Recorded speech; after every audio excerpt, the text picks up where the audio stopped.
अस्सलाम वालेकुम नाज़रीन, आप देख रहे हैं HRJDO न्यूज़ और मैं हूं वजीर उन्नड़। खबर शामिल करते हैं सेवन शरीफ से शकील अहमद चन्ना की।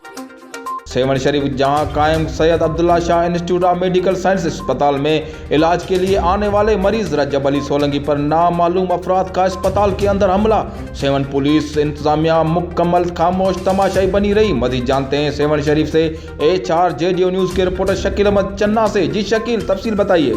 जी, ये वाक़या सेवन शरीफ के कायम Syed Abdullah Shah institute of medical sciences के अंदर पेश आया है, जिसमें कुछ बासर लोगों की जानिब से जो कि रजब अली सोलंकी शख्स है जो अपनी बूढ़ी माँ को इलाज के लिए सेवन की कायम सैयद अब्दुल्ला शाह इंस्टीट्यूट हॉस्पिटल लेके आया था। ज़राए से ये बताया जा रहा है कि उसकी गाड़ी के ऊपर खराश आने की वजह से उस बासर लोग ने उन लोगों पर हमला किया। मैं आपको ये भी बताता चलूँ कि वाज़े नज़र आ रहा है वहाँ पर सिंध पुलिस सेवन की जो पुलिस है वहाँ उनके भी जो अहलकार हैं वो भी तैनात वहाँ पे नज़र आ रहे हैं। जो इंतज़ामिया अब्दुल्ला शाह इंस्टीट्यूट है उनके जो प्राइवेट गार्ड्स हैं वो भी वहाँ पे तैनात नज़र आ रहे हैं, लेकिन उनकी जानिब से कुछ भी ऐसा कोई भी एक्शन नहीं लिया गया जिससे उस बासर शख्स को धरा जा सके या पुलिस के हवाले किया जा सके। SHO को भी इस बात की इतला हो चुकी है, लेकिन बदकिस्मती की बात है कि SHO 7 मज़र नाइट की जानिब से कोई भी ऐसा इक़दाम नहीं किया गया है जिससे उस बासर शख्स को धरा जा सके या उनको कानून के कटरे में लाया जा सके। सेवन की जो अवाम है उन्होंने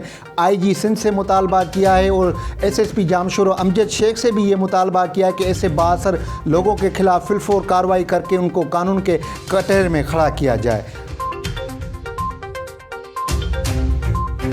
सभिनी सहाफ़ी बिरादरी ॻाल्हाईंदे चयो त असांखे पंहिंजो किरदारु